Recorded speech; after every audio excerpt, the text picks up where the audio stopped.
On this episode of RevHang, Ben and I launched the 2023 motorsport season. Let's do it.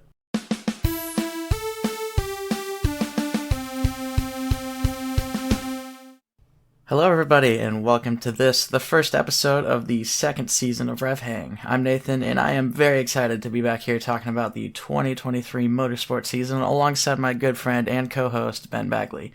How's it going, Ben? It's going pretty good. We're starting to move out of winter. Got a truck. It's very exciting.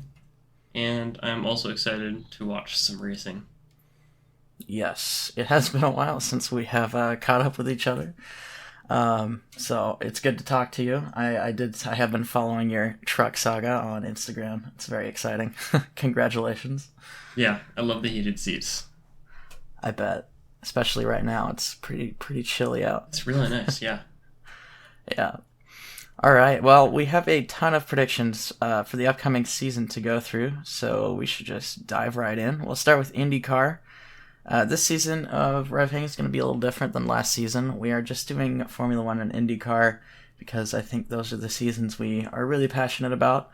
I am planning on starting a separate podcast, just me, myself, talking about some stuff in the car world, and I might throw in some other stuff about like MotoGP and endurance and rally and stuff in that podcast as well. But this podcast will just be open wheel racing from now on, unless plans change again, but I don't see that happening really. We'll still go off topic a little bit. I'm sure. If something big happens, we'll still talk about it. Like if there's a huge incident or whatever, we'll go into it in the news section. But I think open wheel is just going to be the focus here from now on. Yeah, as long as you don't get me talking about Formula E or electric cars or something. Yeah. So, starting with IndyCar, we'll do this, and then we'll move on to Formula One afterwards.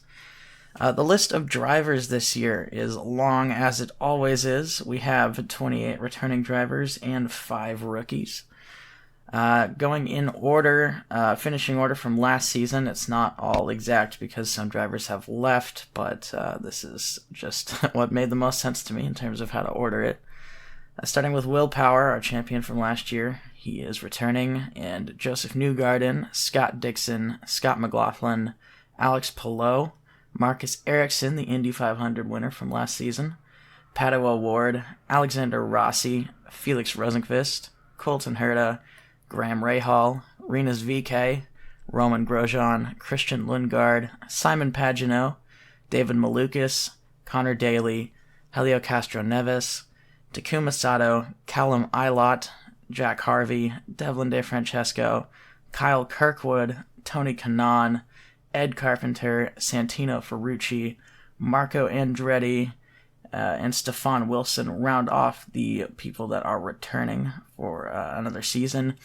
And then our rookies are Marcus Armstrong with Chip Ganassi Racing, Augustin Canapino with Himco Hollinger Racing, Catherine Leger, which I think I looked it up, and I think that's how you say it, with Ray Hall Letterman Lanigan Racing, Benjamin Peterson with AJ Foyt Enterprises, and Stingray Robb, the young upcoming talent out of Indy Lights in Dale Coyne Racing this season.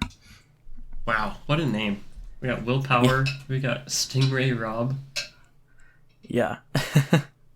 I'm a big fan. There's quite a few interesting names in IndyCar. That's one of the things I won't miss about reading off MotoGP names, though. It's the all the Italians that Oh, the Italians? insane names. Well, you're lucky that probably no Italians watch this show, or else they might be offended. Well, I'm not. It's not that they're bad names. I'm not saying it as a negative thing. I just can't pronounce them. I'm sorry. There's so many. It's tough for an American like me. Yeah, but that's just me fulfilling our stereotype, I'm sure. Yeah, we're just uncultured. Yep, that's definitely what it is. All right, so now that we have all of those drivers out of the way, we can go into our predictions for the IndyCar season. So our first category here we have is the total different race winners. So the amount of... wow. I thought I was optimistic. Ben really went for it. Dude, Stingray So Rob is racing. We gotta. that's This dude's fair. gonna change the game. Yeah.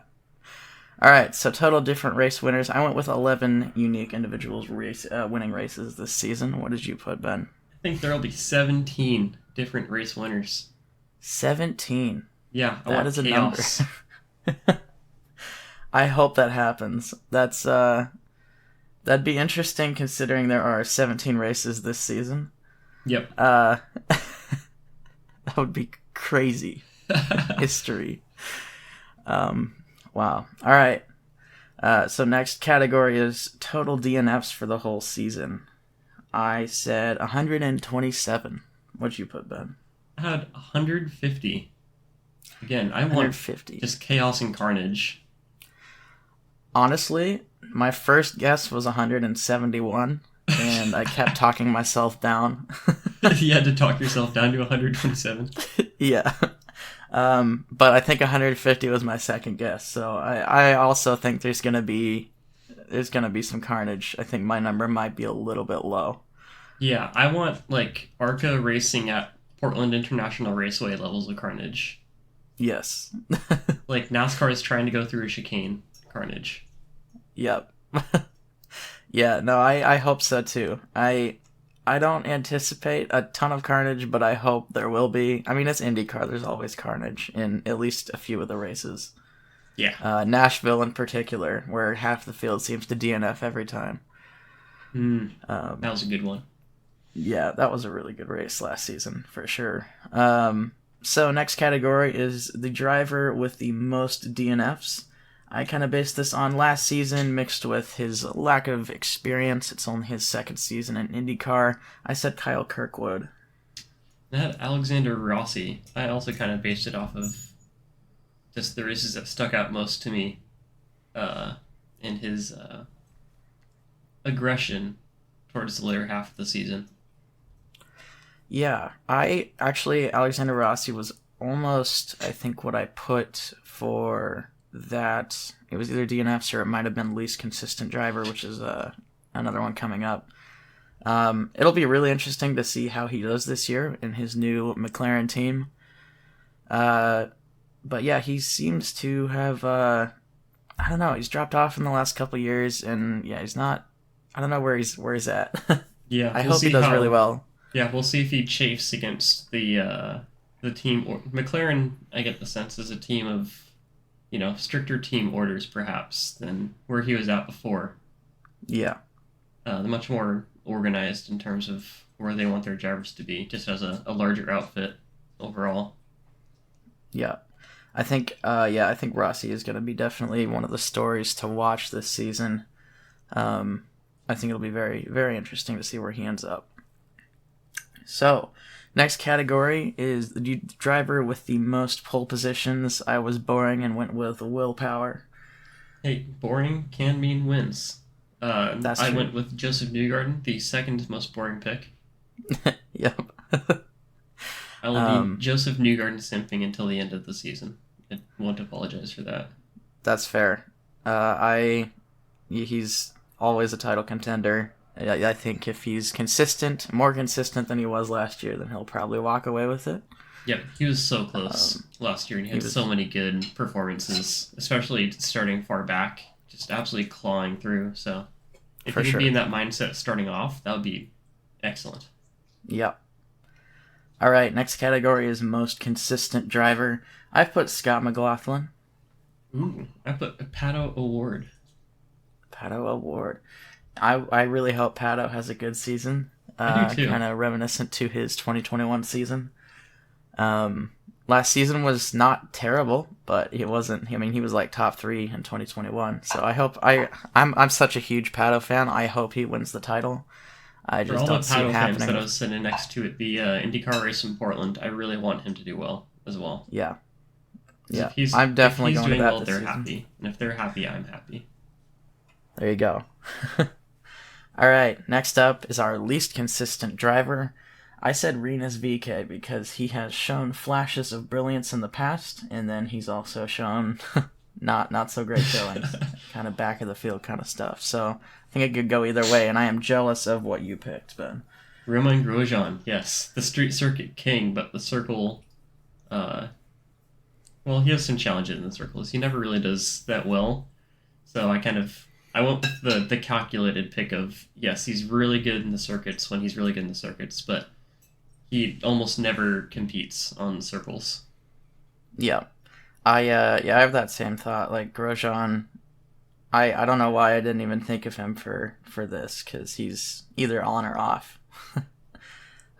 So it'll be interesting to see where that ends up. Yeah, who knows? Maybe this season he's put a lot of work in and he's ready for circles. Yeah, we'll see. I don't know. All right, next category is driver with the most wins. I went with Joseph Newgarden. I also went with Joseph Newgarden. Yep, he did last year. He had like 5 or 6, I think. Yeah. Definitely. Well, you can't get the total different race winners and this one right, I guess. Yeah. Like, everybody would tie. All right. You're hedging your bets a little bit. All right. Next, last category is the IndyCar champion this season. I went with Scott McLaughlin because he's been getting better every year. I think this is his 3rd season in IndyCar, and he's always been very consistent. So I think if he can just put up a couple more wins this season, he'll have it. Interesting. Yeah, I went with Joseph Newgarden. Yeah. That was my second pick. I don't think Will Power is going to win it again. Yeah, that's my boring prediction for the entire season, is that Joseph Newgarden will get most pole positions, the most wins, and also be champion.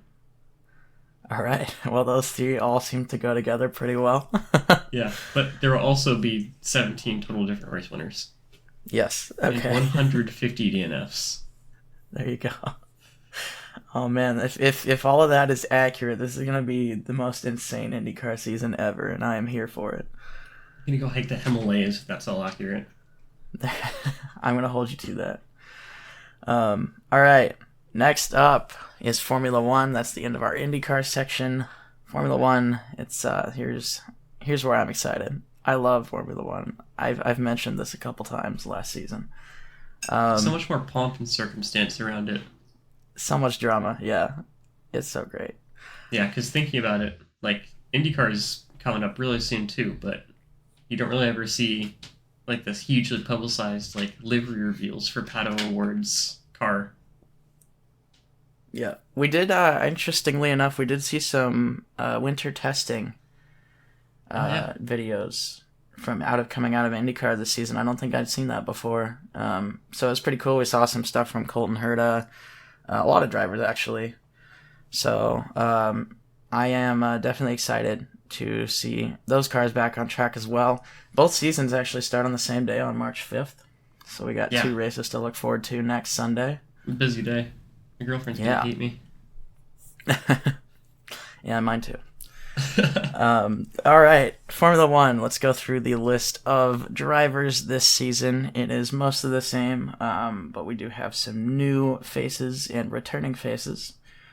So, in order, Max Verstappen, Charles Leclerc, Sergio Perez, George Russell, Carlos Sainz, Lewis Hamilton, Lando Norris, Esteban Ocon, Fernando Alonso, Valtteri Bottas, Kevin Magnussen, Pierre Gasly, Lance Stroll, Yuki Tsunoda, Zhou Guanyu, and Alex Albon are the returning regular drivers from last season. And then we have Nick De Vries coming back after his debut in Italy last season.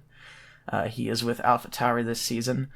Nico Hülkenberg makes a return. All the Hülkenberg memes, which I thought were ridiculous last year, came true. He is back with Haas this year with Kevin Magnussen. That will be a very interesting driver pairing to watch. Then we have Oscar Piastri coming into McLaren after all of the silly season drama last year as a rookie.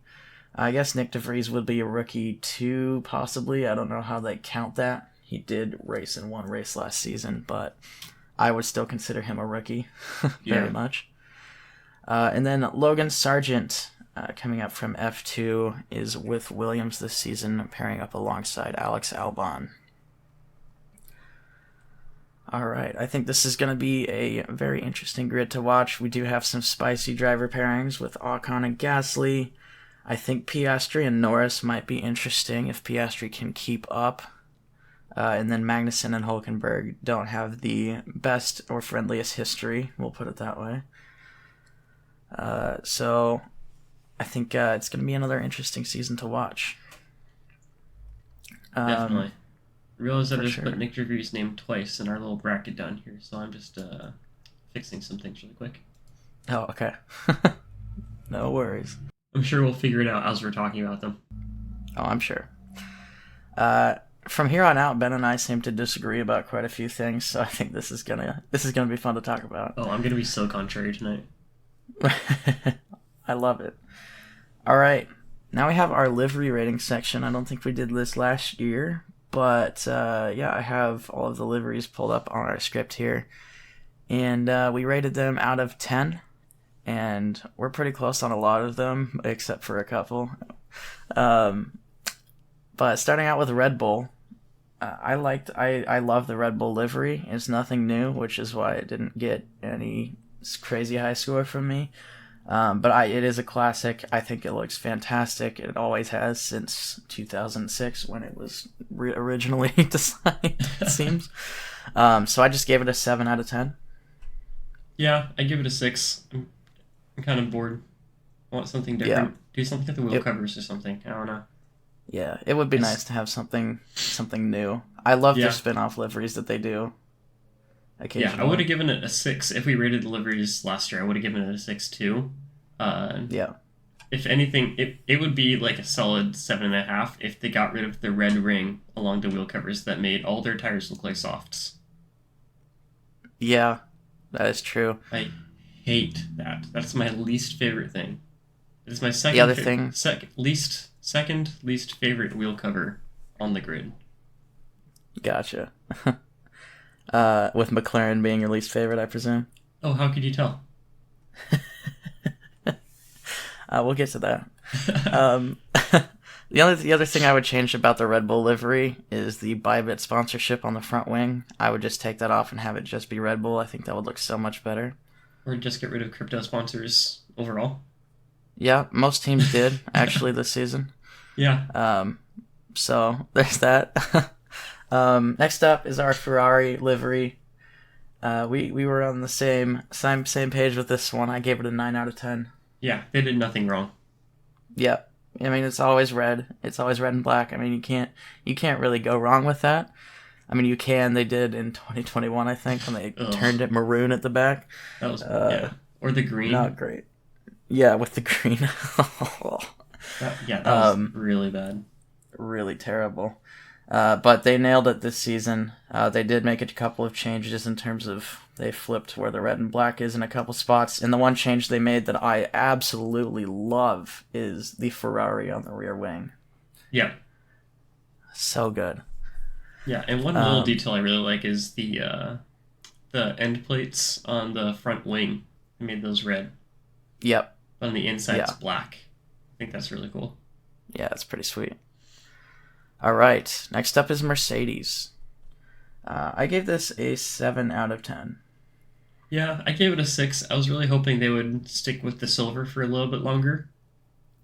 I know they're trying to put W13 behind them, but I actually really liked the silver arrows. Yeah, the black's been around for a while, and it was cool, but I feel like a lot of other cars have been moving towards that black plus extra color scheme, so I actually really liked having the silver cars last year. Me too. I am in the same boat with you there. I gave it a 7 because it is a pretty sick looking car, but it didn't go any higher for me. And when I first saw it, I was blown away and I loved it, but the more I look at it, the more bored I am by it. I think they could have done a lot more. I understand that they basically just stripped all the paint off their car to save weight. But it's like, I don't know. A single green stripe along the side is pretty boring. Yeah. Like even the front wing doesn't have anything. Right. It does look good, but it's pretty boring. I also liked the silver a lot. I wish they would have maybe done like a black and silver livery. I think that would have been a pretty cool look. Ooh, yeah, like started to fade it back into black, but it's a little less silver every year instead of just going straight to black. Yeah. Yeah. I think that would have been pretty cool. So that's Mercedes. Next up, we have Alpine with the Baskin-Robbins car. See, I always thought of it more of like there's like a toothpaste brand that's pink and blue, I think. Pink and blue. It's not Colgate, is it? No. No. I'm gonna look that up really quick. But, a lot of people did not like this car. This car got a lot of hate. It did last year too. But I don't mind it. I think the more I've seen it and like I saw it on track last year, it kind of grew on me. I don't mind it. I gave it a 6. It's Crest for Kids. That's what it is. Crest for Kids. Okay, nice. But I give it a 5. I hate that flavor. Yeah. Okay. So it's kind of just there for me. Yeah. Here's our first big disagreement, I'd say. The McLaren livery. I gave it a 7. Okay, defend your position. Defend my position. I see. I understand that a lot of people hate it. A lot of people think it's ugly. I just don't. I like the combo of the black and orange. I wish they would have done something different with the blue. I might drop mine back down to a 6. 7 seems like it's not on the same level as Mercedes. Also, or Red Bull. So I guess I would change mine to 6. The wheel covers, I will agree with you, are atrocious. Yes. But I don't understand the sheer amount of hate that McLaren's gotten on the liveries the last few years. This one, I think, is far superior to last year's. It looks more like their IndyCar liveries, which I think are always stellar. I do like that. Yeah, I'll say 6, actually. I'll change my vote here. Oh, okay. Wow. For me, it's so busy. There's no, if you look at, the Ferrari car with the continuity on where they put colors in some places, this car, doesn't have that.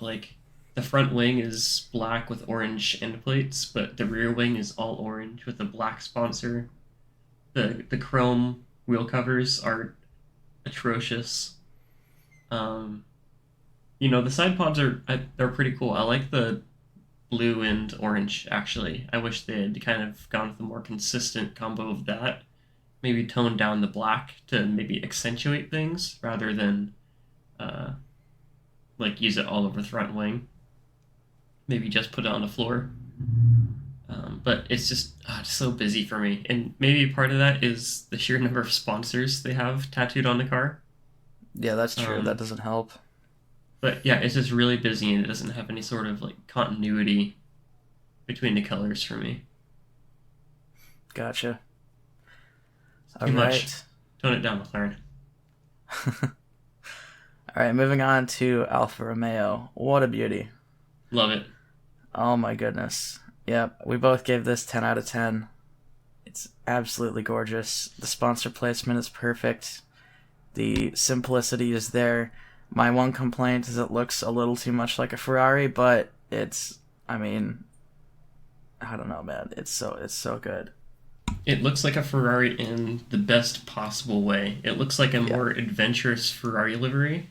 If Ferrari, did something with their wheel covers, if they branched out with their color placements, gradients in the good way, not the red to maroon like in previous seasons. Yeah. It accentuates the car really well. Yeah, it's such a gorgeous car. I love it. And I think they had the best livery last season too. Whoever is making their liveries is really good. Yes. That is not to say that I wouldn't still love to see a green and white livery with red, just full on Italian flag. I think that would look super cool with some clover leaves, but yeah. This is an acceptable alternative. For sure. They do have the green and white and red stripe on the rear wing, I think. On the back of it. I think Ferrari did that too. Yeah. It is there, but I also would like to see an Italian flag car at some point. That'd be incredible. In Gran Turismo Sport, one of my favorite cars is the Group 3 Ferrari 488. Yep. and I just made it like green, white, and red paint splotches all over the car. And so it's very Italian. I love it. All right, next up is Aston Martin. Another beautiful car. Yes, I give this an 8 out of 10. Yeah, I give it a 9. I liked their livery last year. I almost liked the livery better last year than this year. I really liked that green color, and last year they had a lot more like the yellow lines kind of dancing around, the yellow pinstriping. Yeah. I still think it looks really good this year, but I think they toned it down a little bit, and I'm kind of disappointed because I almost hope they would double down more with, accentuating some of the hard lines around the car with the yellow stripe. I agree completely. That's the reason I gave it an 8, is because I liked last year's more. It had more of the yellow striping. But the British Racing Green is such a fantastic color. So good. So good. So, yeah, it's also very simple, like the Ferrari. Not too much going on, like the McLaren has. So, yeah, very, very good car. Very, very beautiful livery. Next up is our second kind of a little bit disagreement with the Haas. I give this a 6 out of 10. Yeah, I'm interested to understand your reasoning why. Well, yeah, it's honestly like I think it's far superior to last season. I think it's their best livery since the Rich Energy sponsorship. But I don't know. It doesn't, for some reason, it just doesn't do a lot for me. I do think it looks good objectively. But I don't know. I really don't have a ton of reasoning. I just, comparing this to the ratings that I've given other cars, 6 is kind of where I would put it. It's a good looking car, but it doesn't blow me away. That's kind of my reasoning. Yeah. The more I think about it, I would probably knock this down to like an 8, 7.5 or something. Yeah, because you said 9, right? Yeah, but 9. I really like how simple it is. It's, white on top, black on the sides, and red on the wings. So, like, it's a nice little bit of design continuity from front to the back of the car. I like the blacked out wheel covers that kind of go along with the black sides of the car. I think those will look good with any type of tire on them. It'll make it much easier to figure out what tire the team's running. And I kind of like the color scheme, but red, black, and white is something that a couple of their teams on the grid are doing. And like Alfa Romeo does the red and black much better. So, much better. Yep. Yeah. In looking back at last year's car, which was kind of a rush job to get rid of the Russian flag, it's a huge improvement, and I guess that kind of slingshotted my opinion a little further. But yeah, I just like the simplicity of it. Yeah, I was very happy when they launched their car to see that they kind of ditched their last few years' design. Yeah. I was very pleased when I saw this car, and it got me very excited for the rest of the launches because they launched first. Yep. So, yep, I think I'll stick with 6 on this one. But no shame to Haas there. Absolutely. Next up, our biggest disagreement so far of the season is the AlphaTauri livery. Well, I'll let you go first. I want to hear your explanation. Okay, maybe it's just this angle that I'm looking at now that makes it fresh in my mind, but I know red and blue aren't really supposed to go each other, but, like, they kind of do. And I kind of really like it. I know it kind of throws out a lot of, like, the continuity stuff that I was just talking about with some of the other cars, but I just like how, like, contrasty and, like, bright it is. It's like the Haas, but with more exciting color choices. Like, it's bright red and, like, that AlphaTauri blue with the white. I don't know. It looks like a Hot Wheels car that I would play with when I was young. Okay. I just really like it. I have you gave it? No good explanation. I don't know if you said your rating yet or not. Oh, yeah, I gave it an 8. 8 out of 10. Okay, I disagree completely. I gave it a 3 out of 10. Okay, so I hear what you're saying about red and blue not going together, and they kind of do. And I will agree with you there that the color combo could go well together. I just think they did a horrible job of doing it. My least favorite thing about the car is the rear wing. They squared off the Orland sponsorship rather than just making the entire rear wing red. I think that was a huge mistake. It makes it look blocky. I don't like it. Another thing I don't like is the wheel covers. With the little tiny red circles in the middle. I just don't think it looks good. The front view of the car is hideous. It's honestly the side view, the profile that we have here is not as bad. If I just saw this, I'd probably give it a 4 or a 5, but the front view brings it down for me. Wow. I do not like the way this car looks. So I'm sorry. Well, I'm not sorry, but you don't have to apologize. It's not my car. Yeah. I'm sorry, AlphaTauri. I'm sure you guys did the best you could. I'm sure because the Orland sponsorship happened last second that you really didn't really have much time to throw the car together.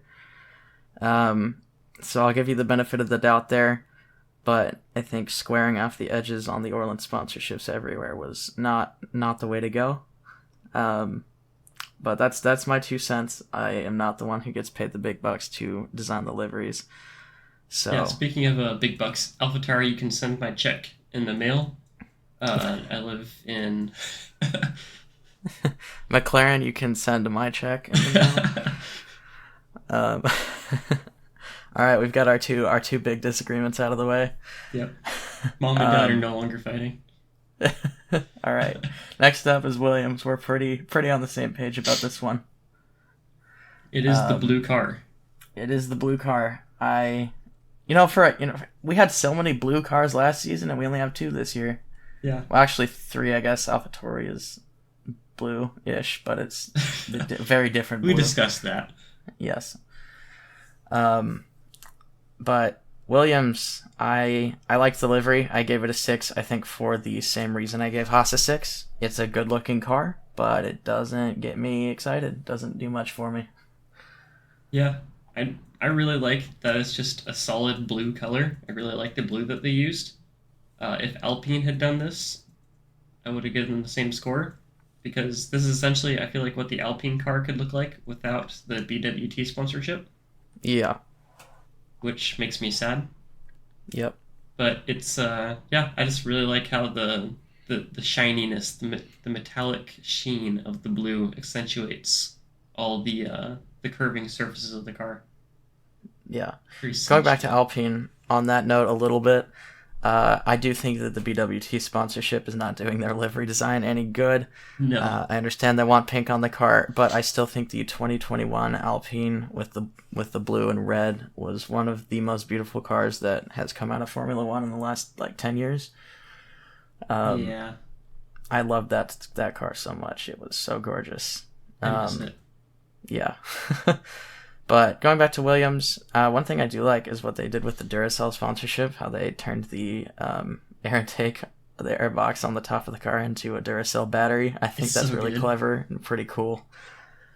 And I think the Duracell tan brown thing they have, the color, I think that goes pretty well with that blue, especially in the small quantity that they have, unlike the AlphaTauri. But we're moving on from that. Would you say it's a copper top?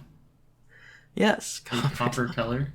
That is the color. That is very copper color. Thank you, Ben. My brain does not work right now. It's past 7. You're allowed to. Okay, awesome.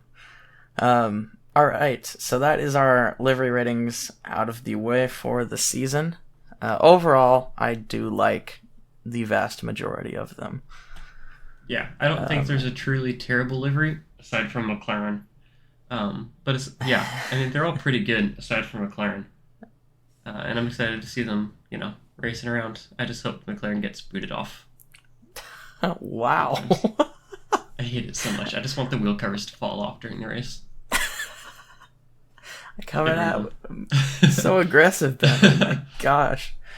All right. I do not. Well, let's just hope all of the McLarens and AlphaTauris crash into each other this year, so that we don't have to see them. Yeah, there you go. I will say I hate the McLaren less than you hate the AlphaTauri, I think.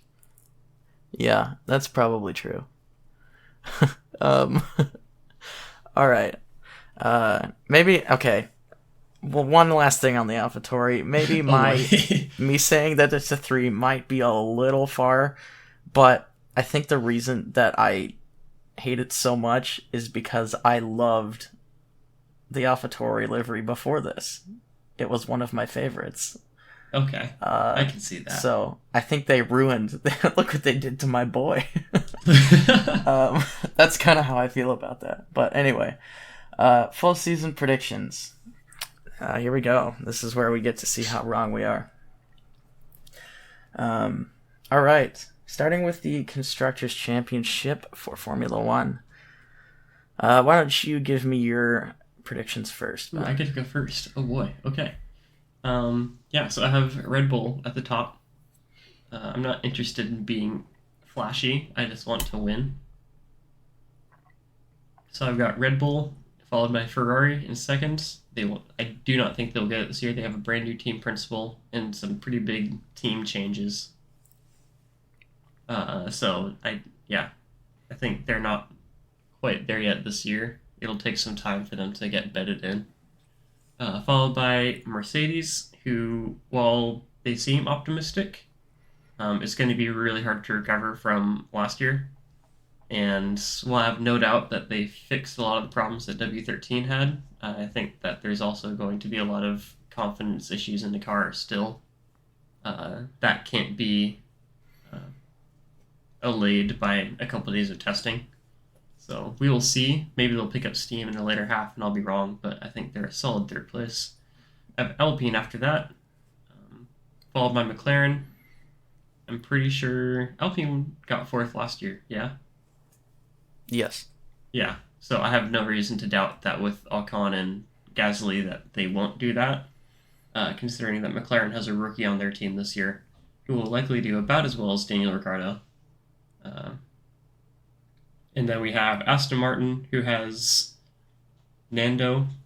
I think they will do pretty okay. I'm not super confident in their car's development and how much better it'll be than last year, but I think Alonso is a better driver than Vettel was when he left last year, at least from what I saw on the track. And then we have Haas, who has Hülkenberg, who I don't really have a whole lot of confidence in coming into it based on what we saw last year from him on those last 2 races. Then we have Alfa Romeo, who I really want to do well, but they might still be cursed. I'm not sure. I also have them for most DNFs, I think. So that's my reasoning there. Followed by AlphaTauri, who also has a rookie on their team, and Williams, who is Williams. Yeah. Harsh but true. That's exactly I went. Yeah, you'll see. That's pretty much. We have the same bottom 3. Yeah, and I made sure I blocked out your side, so these are completely independent of your results that you predicted. Perfect. Interesting. Cool. I'm glad you did that. All right, so I took some risks this year in my predictions, especially in the midfield. I have Red Bull winning the championship again for the same reason, Ben. I'm not interested in being flashy. I'm interested in being right. Watch me be wrong. I hope I am. I hope so. But I have Red Bull winning. I have Mercedes second because I think whatever problems they had with their car, they will have ironed most of them out. And George Russell is only going to get stronger as time goes on. And then I have Ferrari third. I initially, when I did the Constructors' Championship predictions, I had them. I think I had them first, and then quickly moved them to second. And then, after pondering Mercedes a little more, I moved them down to third. I think their car is better this year than it was last year. From reports we've heard, they have a 30 horsepower increase in their engine. But for the exact reason you said, they have turnover in their team principal position and a lot of turnover in their car design position. So while I do think their car is better, I do not think that the leadership... Well, I think will be improvement. There will be improvement in terms of strategy, hopefully. Well, I don't know. I can't really say that. I think Fred Vasseur will be a better team principal than Mattia Binotto was, but I think it'll take him a couple years to make that team his. Yep. So that's why I put Ferrari third. I think their car is very good. I just don't think that the leadership is fully together yet. And I think that will just take time to happen, but I am optimistic that Ferrari will win a championship within, well, probably before 2026. That will sometime before Leclerc retires. Yeah. Yeah. Maybe. That man's so unlucky. But anyway, number 4, I have Aston Martin. I predict them making a large step forward this year. Oh. With Fernando Alonso. I think their car will be better. And the fact that Fernando jumped ship and went to this team, I think he knows something that we don't. I think there's a lot of information in the paddock that the fans don't have access to. I just think I don't know why Fernando would have jumped ship unless he saw something bad happening at Alpine and something really good happening at Aston Martin. That's an interesting way to look at it, actually. So, I am predicting Aston Martin being best of the rest. I think they've got some tricks up their sleeve, but I could be very wrong. 5th place, another reach. Whoa! Big reach. What? I have Haas in 5th place. I can't explain it. I just have this funny feeling in my gut that for some reason these drivers are gonna take this car to great heights. So that's my reasoning there. It's less about Haas than it is about, I think, Alpine and McLaren dropping the ball this year. The Alpine I have 6th, and the reason being is because I still do not trust that Renault engine. I think I put them as my most DNFs this season because of that. They had so many engine problems last year, and kind of to tie in with that Fernando Alonso theme, I think he saw something going south that we don't see. Mm-hmm. So I have Alpine at 6. One thing that Fernando also said about Alpine is that they are happy and celebrating when they get 4th place in the constructors, and Aston Martin they're not celebrating until they start winning, is basically kind of what he said. So Aston Martin has that winning mentality. Aston Martin's got that dog in them. Yeah, I think that'll push them forward. And I think Lawrence Stroll, especially once if they don't do as well this year, I think next year they will, because I think their wind tunnel is going to be completed by the end of this season. And then once they get their huge factory built and completed, I think they're going to start challenging for championships. So there's that. I have McLaren at 7th because Piastri is in the team. He's a rookie. He's been out of motorsport for 2 years. Yeah. I don't think Lando... I think the car might take a step backwards, or at least not take a step forwards. So I think there's only so much that Lando can do. That's kind of my reasoning there. Yeah, makes sense. And then I think Zach Brown even said a couple weeks ago that they weren't super happy with where the car was this season. That bodes well. Yeah. So that's my reasoning there. I think McLaren might drop down a little bit, which makes me sad because I am such a huge McLaren fan. Alfa Romeo, I have at 8. They did really well last year. I think they got 6th last year. I don't have a solid reason as to why they would drop back, other than I think other teams will move forward. I guess and I think they also are plagued with reliability issues. So yeah, you and I have Alfa Romeo at the same place. Yeah. Red Bull and Alfa Romeo are the two that we agree on. And AlphaTauri and Williams. Actually, these last three we agree on. Yeah. Yeah. So I have AlphaTauri, like I said, at 9th. I don't think they're going to make any huge strides forward. I think Red Bull is done investing in that team. I would not be surprised if we see that team sold off in the next couple of years. Interesting. Hopefully to Porsche. Fingers crossed. Ooh. But we'll see. So I put AlphaTauri at 9th. I don't think their driver pairing is very strong. No disrespect to Yuki Tsunoda, but he has not been super stellar in the last couple of years. He's kind of just been there. He's had a couple of good results, but not nearly as consistent as he should be. And then Williams, for the same reason. Their Williams and their driver pairing is kind of lackluster. Alex Albon has put in some good performances, but especially in his first season, I think Logan Sargent might be the new Latifi. Yeah. Unfortunately, the one American driver on the grid, I would love to see him do well, but I don't see that happening in the first year especially. I'll be pulling for him to be the new Russell instead. Maybe. But we'll see. Yeah, I don't know. I was honestly surprised that he got the seat because I think he came in 6th in F2 last season. So, I don't know. I think there were better options, in my opinion, for Williams. But that is the Constructors' Championship predictions for us out of the way. We'll move on to the Drivers' Championship. This is where it gets interesting. Yep, I finally figured out what driver I was missing. It was Stroll. I forgot about him. Just like I did last year. Well, he is the most anonymous driver on the grid every season. So and driver. All right, I'll have you go first, Ben. Okay, I'm gonna rattle these off pretty quick unless there's an interesting upset that I like to point out. So I've got Verstappen, I've got Russell. I think if you give Russell a fast car, he showed last year that he can podium.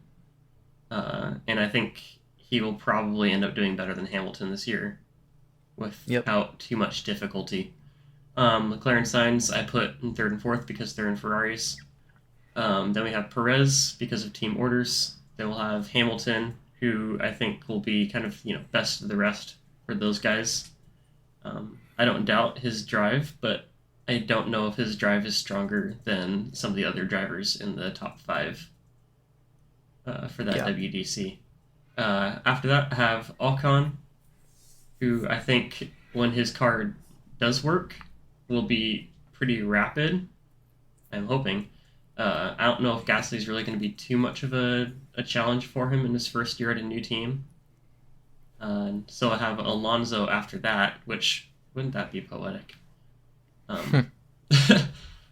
I think he will push the Aston Martin to its maximum potential. Also, the Drivers' Championship is not listed in any way to make sense of the Constructors' Championship. These are completely discrete lists. But yeah, I have Norris after that because I don't think the McLaren is a fast car this year. At least I don't picture it being based on last year. Followed by that, I have Bottas, who I think is actually a pretty underrated driver, but he's in an Alfa Romeo. So we shall see about that. After that, I have Magnussen, who... it's Magnussen. The Haas will not be the fastest car on the grid. I don't think it'll be faster than the McLaren necessarily. I'm kind of seeing it be right in that... essentially the same space that it was last year. So I think 11th for Magnussen might even be a little optimistic. I have Gasly in 12th, who he had some good performances last year, but that AlphaTauri wasn't really a fast car. If you give him Alpine, I think he could do a little better. I have Stroll, who I forgot about, followed by Zhou, who I think might actually have the chance to be as fast as Bottas in the Alfa Romeo, but he will break down more often based on last year. Or the car will flip, or he'll be crashed into through no fault of his own. The universe just doesn't want him to finish. I have Hülkenberg after that, who I think will be better than both the Williams and the rookies. That's about it. Okay. De Vries after that, followed by Tsunoda, Albon, Piastri, and Sargent. So I kind of put the rookies and Williams down in that bottom 5. Yeah. All right. Our lists are actually very similar. Looking at them, enough, it's pretty interesting. I also have Verstappen winning the Drivers' Championship. He's just so much faster than everybody else. Love the guy or hate the guy, you have to admit that he is insanely quick. So Verstappen, I think, will walk away with the title again pretty easily. I say Leclerc is second because even with all of Ferrari's shortcomings, I think he is another very, very quick driver.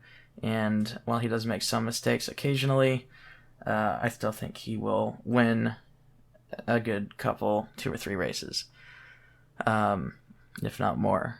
I have Russell third. I think Russell is going to finish ahead of Hamilton again. I think it will be closer than it was last season. Because I heard something watching testing last night.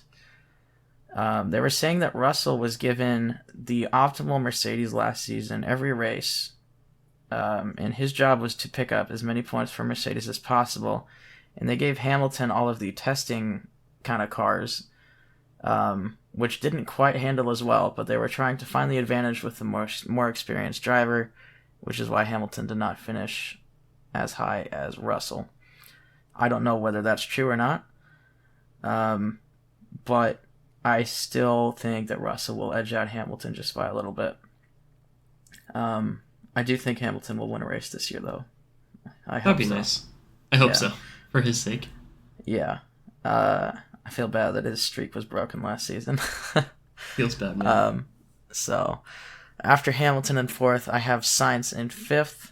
I still think he is just one step below Leclerc. Not quite on that same level. While he is a very, very skilled driver, he does make mistakes, and he ends up in gravel traps. Indeed. So I have Sainz 5th, Perez 6th. Initially, I had Alonso 6th and Perez 7th, but I switched them because I didn't want to do Perez that dirty. I think Alonso is going to do insanely well this season, but I just don't think that Aston Martin will be able to come quite as close to that second Red Bull car. So, like I said, I have Alonso 7th. I do think he's going to be very close to the Sainz and Perez in that field. I am very confident in Aston Martin this season, if you can't tell. Apparently, yeah. 8th, I have Ocon in the Alpine. We have the same reasoning there. I think Ocon is going to do quite a bit better than Gasly, just because Gasly has been in that AlphaTauri seat for so many years that I think switching to any car is going to be difficult for him. So I would give him... I think he's going to have kind of a rough first half of the season, but I think he'll get better as time goes on. 9th place, I have Lando Norris, because it's Lando. He's 9th because he's in a McLaren, which I think will struggle this year. But he is another very quick driver, and if he was in a top car, I have no doubt that he would fight for a championship. 10th place, I put Lance Stroll. Maybe a little high, but again, it's just the Aston Martin confidence there. He did finish pretty high up that one season in the pink Mercedes in that Racing Point. So while I don't think he's anything super special on the grid and he's a super anonymous driver, he can put up points when the opportunities are there. I forgot about that, the pink Mercedes season. Yeah, where they were basically 3rd in the championship, but they got that 15-point penalty that dropped them to 4th. Yeah, that's crazy. Yeah, that was a weird season. That was 2020. That was the weird year in general. But yeah. 11th place, we have the same. We're actually pretty similar from here on out. Well, kind of.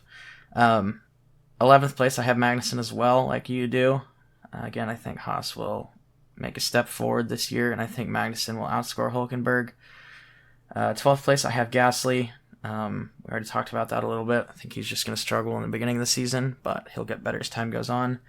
13th, I have Hulkenberg. I have more confidence in Nico than you do, I think. He has been in every season since he got booted out of the sport as a kind of backup driver to fill in. So he does still have kind of F1 experience a little bit fresh in his mind.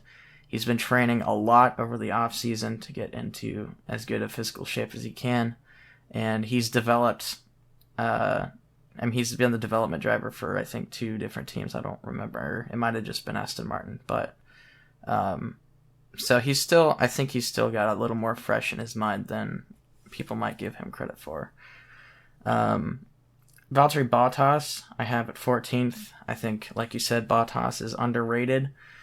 But like you said, again, he's in an Alfa Romeo, so that will probably limit him a little bit. But I don't doubt that he will have some good results this season. In 15th, I have Oscar Piastri. He has been out of the sport for 2 years, but he absolutely dominated the junior series when he was in them, flew through the ranks. It just took him a couple years to get into F1 because that's how F1 seats work. So I don't know if he'll do super well. I have him 15th. I think he is going to bring McLaren down a little bit this season just because he's a rookie, but that's to be expected. He will get stronger the more seasons he has under his belt, I'm sure. So 16th, I have Zhou Guanyu. Not quite on the level of Bottas, I don't think. He doesn't have the experience, and he does not have luck on his side, as it seems. No. 17th, I put Nick de Vries. I think he will be... I think he's going to do fine in terms of AlphaTauri standards, but those standards don't seem to be too high. I just don't think that car is going to be very good this year, but I do think he's going to beat Tsunoda. That is my kind of bold prediction there. I see Tsunoda in 18th right behind him. He hasn't performed super well, even though he's been in the sport for 2 or 3 years now. 19th, I have Albon, and 20th, I have Sargent, the 2 Williams drivers. Yeah. It's pretty self-explanatory there. So those are our predictions for the Drivers' Championship. Let's move on to the total amount of safety cars / virtual safety cars this season. Yeah, I think there will be 27. 27.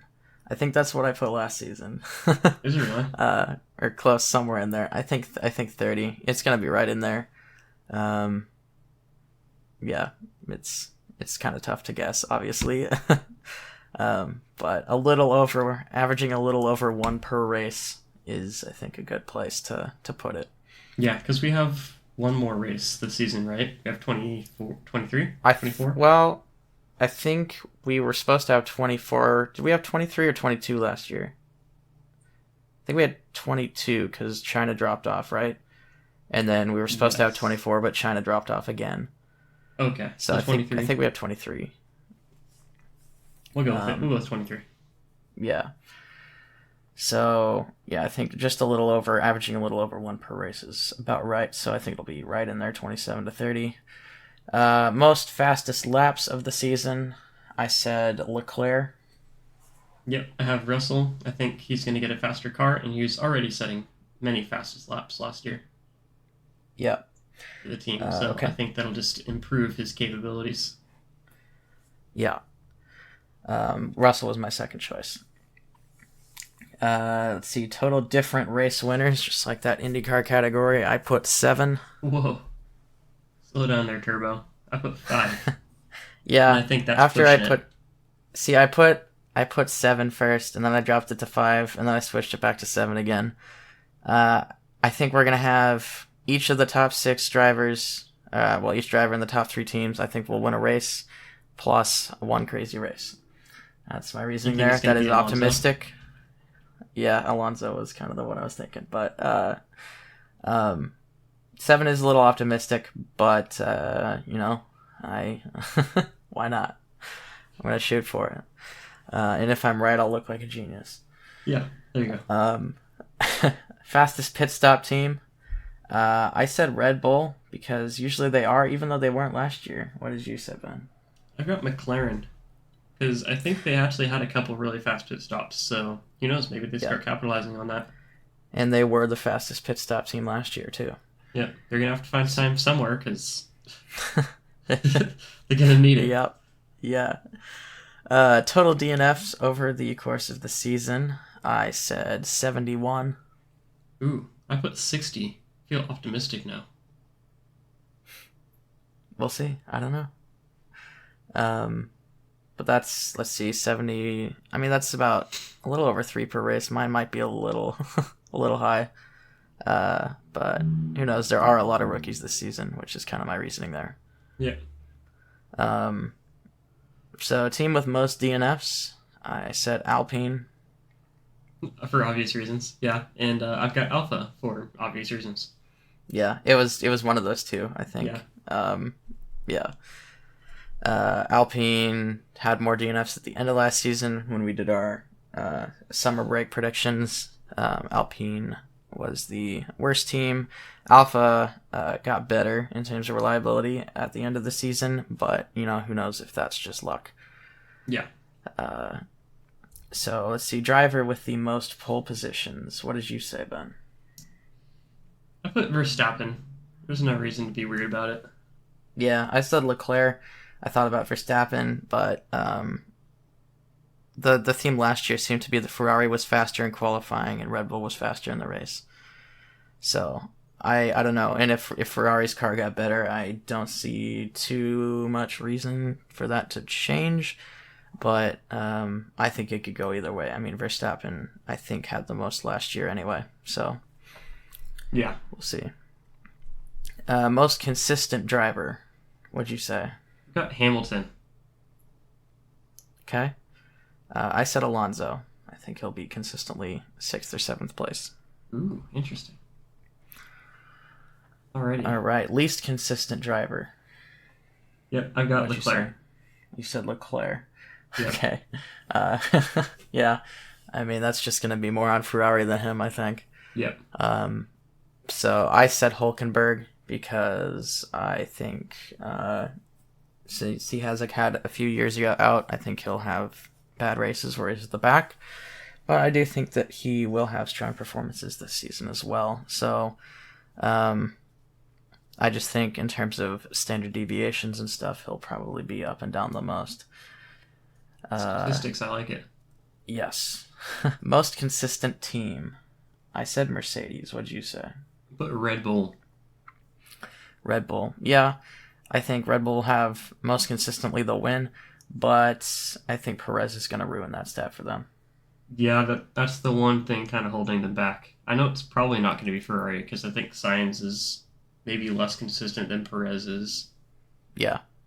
At least the driver-car combo is. Right. But yeah, I don't disagree with Mercedes either. Yeah. All right, and least consistent team, I put McLaren for the reasons I've already talked about. Wait, why did I put Mercedes? Oh no, that should be Alfa Romeo. Okay, I'll let you switch that. Mercedes. Hamilton, the most consistent driver, but Mercedes, the least consistent team. Yeah, that's what she wrote at first. I was like, I don't disagree with Mercedes also being the most consistent team, only to scroll down. I was like, what have I done? Yeah. My boy. That's funny. All right. So there are our full season predictions for Formula One out of the way. That's kind of all we got in terms of the big long-term predictions, which will all most likely be incorrect. Now we will go into our weekly predictions, which will also probably be incorrect because we have literally nothing to go on yet. Because you can't trust testing. Everybody knows that. Indeed. So, Grand Prix of St. Petersburg, we'll start with IndyCar. We have our IndyCar predictions this year as opposed to last year. I am excited about this because it's actually impossible to predict anything in IndyCar, which is one of the reasons I love it so much. So, first off, who do we think will get pole position in St. Petersburg? What'd you say, Ben? Yeah, just talking about how you never know who's going to win. I think it's going to be Joseph Newgarden. Okay. I said willpower. Yeah. All right, now we've got our podium. I don't know. I didn't really order this. I don't know if this is in any particular order. I should make this decision. We'll say yes, just because we do that with Formula One. So I guess from here on out, when we do the podium, we'll put them in order. What did you say for your podium, Ben? I've got Joseph Newgarden, Pato Award, and Colton Herta. I will always pull for Colton Herta to do well, even though I know he will hurt me in the end. Yeah, I like the guy too. I didn't like him at first, but after, like, I don't know why I didn't like him. I honestly, I think I didn't like him because I saw him as a Lance Stroll character, but last year he kind of, well, I don't even know. I think I realized that I was biased for literally no reason against him, so I do like Colton Herta now as well, also because I think he's an F1 prospect that might probably help him. Yeah, maybe just a bit. Yeah, so I also have Joseph Newgarden winning the race, followed by Will Power, and I threw Romain Grosjean in there, because why not? Yeah, why not? It's the first race of the season. Anything can happen. Yep, and it is it's actually a street circuit, so he's generally pretty good at those. Yeah, there's a chance. Yeah, maybe. All right, and then another category. We have the winning pit stops number. So the car that wins, how many pit stops did he make in the race? Basically a strategy prediction. I said 3 pit stops. Yeah, I'm really bad at this, I realized. I really do a terrible job at paying attention to pit stops in IndyCar. But I put 4, just to be a little different. It is possible.